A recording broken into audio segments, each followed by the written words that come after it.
You are saying that the good Congresswoman is telling a lie. I am saying, Your Honor, that the soundbite was shortened, but there was a basis for that. She swore upon the grave of her father that that particular interview never happened.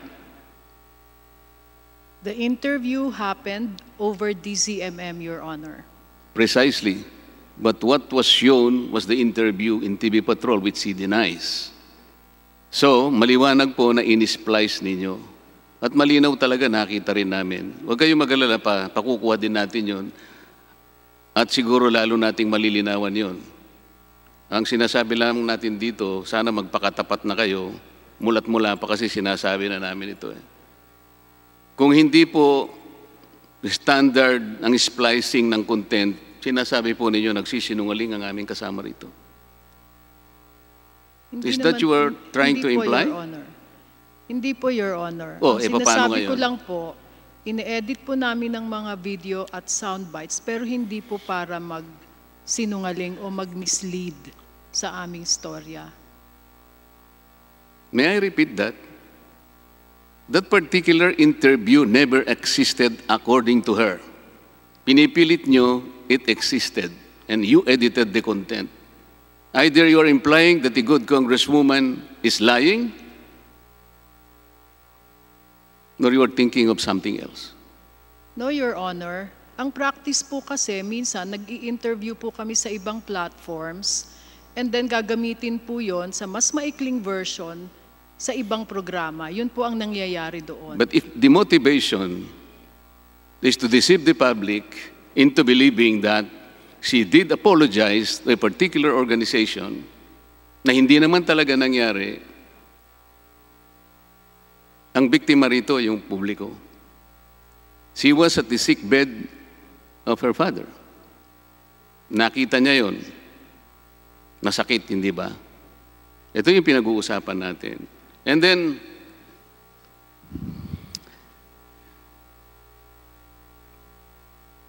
kanina, sinasabi ninyo na meron kayong code of ethics, meron kayong strict ethical guidelines.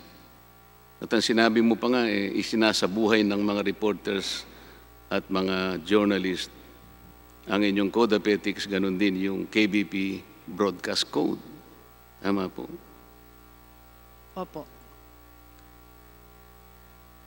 Alam niyo ba na habang ginaganap natin ang pagdinig dito sa kapulungan ito, I can remember, I think that's the first week of June, when one of your reporters texted me twice. Initially, I was unable to answer him sapagkat alam naman ninyo ang trabaho rito, kasagsagan. Until I finally responded to his text messages. He was asking me to clarify and reconcile some of those things that he wanted me to clarify or reconcile. Sabi ko sa kanya sa text messages, baka mas maganda sana kung sa house na lang kung available. Chinek niya, the house is not available because at that time, binabawal na because of physical distancing. Okay, so sabi niya, by text messages again, pwede ho ba kayo sa Zoom? Sabi ko, okay lang sa akin yan. Did you know that the only condition I ask of him is that dapat meron na sanang ibang mga reporters din sa ibang networks because I recall that some of them also asked for an interview and I was not able to comply. Sabi naman niya, okay po, so we will schedule a Zoom conference by tomorrow at 10:30 in the morning and he will text me the link. Siguro yan mga between 4 o'clock to 4:30 ng hapon. At about 7 o'clock in the evening, Ayun, pumitada na siya. At ang sinasabi pa niya doon, parang ako pang may kasalanan na matagal na raw niya akong kinokontak, ayaw ko naman daw sumagot at ang gusto ko pa raw kinabukasan. Eh sino ba yung nagpilit na makipag-zoom sa akin, hindi ba siya? He practically suppressed that information na siya ang nag-alok sa akin na mag-zoom kami. At pumayag naman ako, believing that that is the best way to reconcile those things. Ganun pa man, bumanat na siya ng alas 7, was still waiting na baka naman matuloy pa yung 10:30 namin, naghihintay ako. At 9 o'clock, nag-text siya sa akin, nagsosorry, sabi niya, as after conferring with my bosses, sabi niya, hindi pala pwede kanya na makipag-zoom ako at saka yung ibang network sa mga politiko. Can you imagine? Alam mo ba, ang ginawa ko kauna-unahang pagkakataon is to reproduce those text messages. At yung umaga na yon, binigyan ko ng kopya si Mr. Carlo Katigbak. And to his credit, he apologized to me, believing that he will ask. Sinabi naman niya, hayaan niyo po pagsasabihan ko. Ang kinausap ko po is the President and CEO of ABS-CBN. Wala naman sigurong duda na gagawa niya ng paraan yun. Alam ba niyo yung nangyari kinagabihan? Dinoble niya ulit. Kasama pa yung isang anchor ninyo na tagabasa ng balita. At lalong naggrabe. Pinalilitaw nila na sa screen, doon sila marunong eh. Pinalilitaw nila that there were 5 franchise bills na ako ang principal author. Bago pa nangyari yun, nag-usap na sila ng aking chief of staff. Ang sabi ng aking chief of staff, to my recollection, sabi niya, wala pa kaming, kasi ang salita niya, pangunahing may akda, the principal author. Meron po akong kopya ng certification ng House of Representatives. Kung interesado po kayo, bibigyan ko po kayo ng kopya. Totoo po yun. Wala po akong iniakda kahit anong prangkisa. Kung prangkisa lang ang pag-uusapan. Nangyayari po na kung minsan ang pangalan ng bawat isa sa amin na ihahalo na parang co-authors. Kung minsan po, consolidated po yun. Somebody will move that all members present or the members of the franchise committee be made co-authors of this bill. Something that we cannot control. Ang ginawa niya sana, pumunta siya rito sa House of Representatives, kumuha ng certification. Alam po ninyo ang pinakamabuting ebidensya doon, yung initiatory bill. Kasi nakapirma po yun. May pirma ako doon kung sakasakali. Kung sakaling nirefile ng ibang kasama namin, makikita pa ninyo yung original kung sino naman yung nag-file nung una. Yun lang naman po ang pwedeng gawin niya. Ginawa po ba niya yun? Hindi. Ano po ba yung motive niya? Kasi po kasama ho ako rito na nire-revisa natin ang inyong prangkisa para siguro sa kanya nakagagawa siya ng mabuti para sa ABS-CBN. Kaya niya ginawa yun. Ngayon, ang sabi niyo kanina, kayo ay mayroong code of ethics at saka strict ethical guidelines. Bakit hindi po niya sinabi sa inyo na siya mismong nag-alok sa akin na mag-zoom kami at ako naman na ipumayag? Pagkatapos babaligtarin niya na matagal na raw akong kinakausap, ang gusto ko pa raw yung araw ng kinabukasan. Para bang ako pang may kasalanan. Inalok na nga po ako pang gagawing kasalanan. Tingnan po ninyo itong binasa ninyo kanina, Madam King Reyes. Yung slide number 9, ang sabi nyo rito, at the news division level, we have a standards and practices unit that likewise ensures our journalists adhere to our own code of ethics and observe the highest professional and ethical standards. Kabaligtaran po ito sa ginagawa ng inyong mga reporters. Ito pa po, just like those in government, journalists, and the news media operate as trustees of the public. Tama naman sana yun As such, our first loyalty is to the citizens. Tama rin po yun. And our primary obligation is to the truth. Tama rin yun.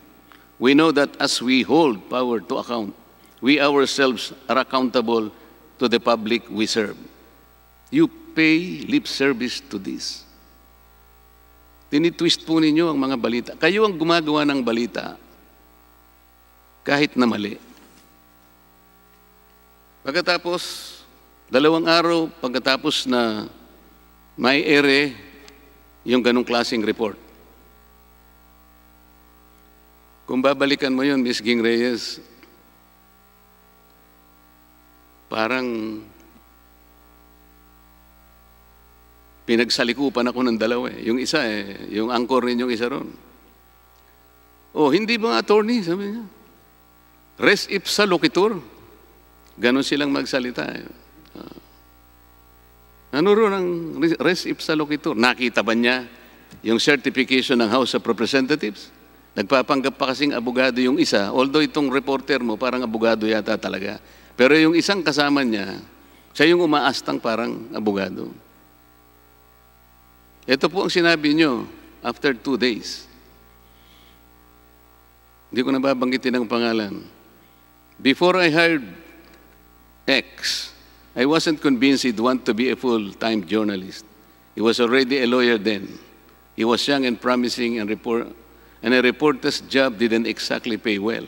I warned him that he must get used to the long, unrewarding hours, unscheduled events, chaotic days, sleepless nights, and have to train first, pound the beat, and work with demanding colleagues. 5 years later, he's proved to be one of our most reliable and thorough journalists. He has truly found this calling, and we're fortunate to have him among our ranks of fearless truth tellers. I'm proud of you, blah, blah, blah. Did you serve the public well in doing this? Is this the new service organization of ABS-CBN? Dahil ba kasama ako dito na nire-revisa natin ang prangkisa ninyo, ganun na lang ang pagtrato sa amin. Katulad po na sinabi ni Congresswoman Janet Garin, yung casualties po rito yung maliliit na tao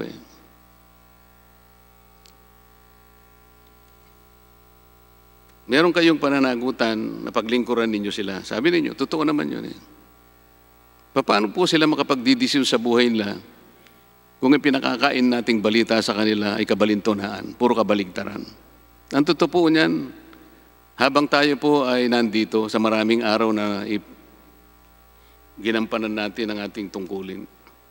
Sa dami po siguro ng mga taong nagte-text sa akin, bakit po pagka ako nang nagsasalita, pinapatay na po yung mga, hindi po isa, hindi 10, hindi 100, sobra pa po roon.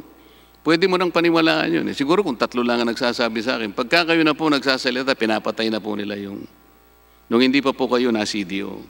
Ganun po talaga Pagkatapos sasabihin natin sa tao, paglilingkuran po natin sila ng totoo. Kabaligtaran po, Madam Ging Reyes. You want to react? Do you want to react? May I, Your Honor? Ms. Reyes. Sir, Mr. Chair, that story was not about you personally, Your Honor. Our reporter deemed it newsworthy to look at the issue of the 50-year franchise duration. At doon lang po niya nakita yung legislative record na nandoon ang pangalan ninyo doon sa ilang franchise bills na nasa website naman po ng Kongreso. Yun lamang po ang kanyang motivation nung ginawa niya yung storya. Ngayon Kaya po, niya ginawa yon sapagkat napipintungang pinagtatalunan natin dito ang proposition of whether or not we will still grant a fresh franchise to ABS-CBN. Kaya niya ginawa yon, hindi last year, hindi 2 years ago, hindi 5 years ago, sapagkat nakabinbin nga ang usapin ng prangkisa. So gusto niyang tingnan kung consistent ako sa aking advocacy, kaya niya ginawa yon.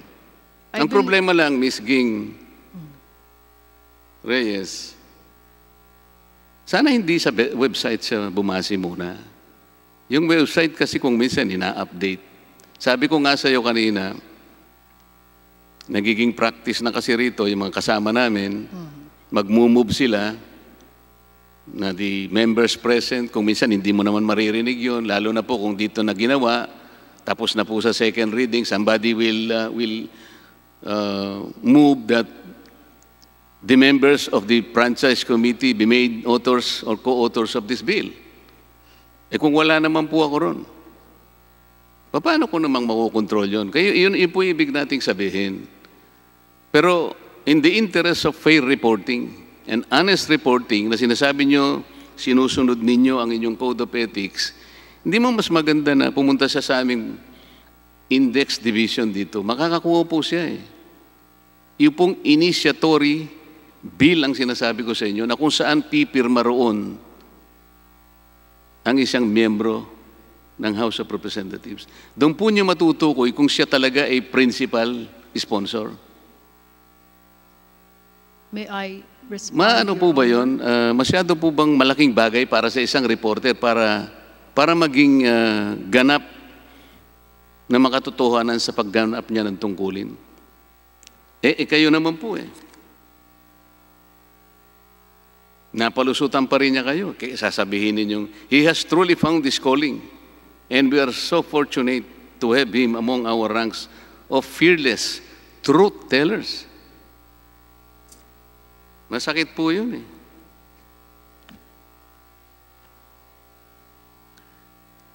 Kayo po ba naniniwala that the freedom of speech or the press freedom is a monopoly of a broadcasting corporation? No, Your Honor. Tama. Kasi kahit na sino pong mamamayan, karapatan niya rin ang press freedom. Karapatan niya na makakita, makarinig ng balita na totoo, na tunay, na walang kasinungalingan.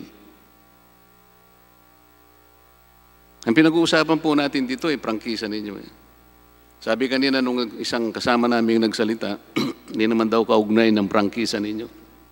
Nakalimutan niya, nasa section 4 po ninyo yun. Your responsibility to the public. May nakalagay pa nga doon eh, willful misrepresentation. Hindi niyo po dapat kinakalimutan na dapat meron kayong obligasyon sa publiko. Kaya sangkot din ang prangkisa ninyo.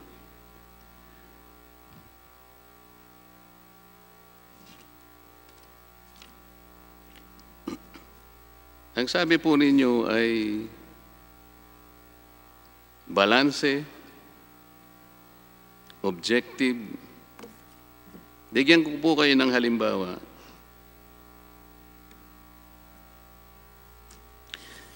Nung pumanaw po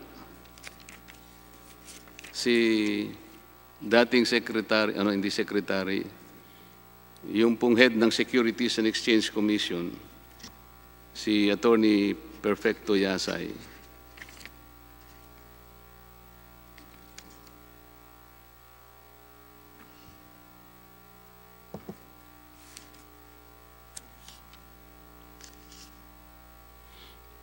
Ang headline po ninyo, ex-DFA Chips Yasay, nga pala, ano pa siya, naging DFA nga po pala siya. ABS-CBN banner, ex-DFA Chief Yasay, who led Duterte's China pivot, dies. Lalagyan pa ninyo kasi ng Ewan ko kung bakit kailangan po niyong lagyan pa ng parang elemento ng... Kumpara po ninyo sa GMA. Sabi ng GMA, ex-DFA Chief Perfecto Yasay Jr. passes away. Hindi po dapat ganun nga. Yun po yung tama eh. That is the true and exact account of what happened. Pero ilalagyan mo pang who led Duterte's China pivot dies. What is the reason for this?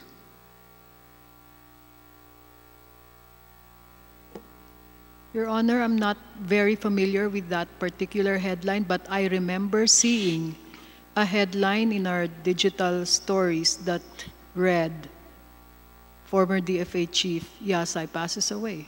So, Meron din po kasing iba-ibang entries sa ito po storya, kasi, Your Honor. nasa online po ninyo eh. Ako po pagka sinasabi ko sa inyo, hindi ako magsisinungaling. Lalagyan pa ninyo ng flavor kasi. Lalagyan nyo pa ng palabok.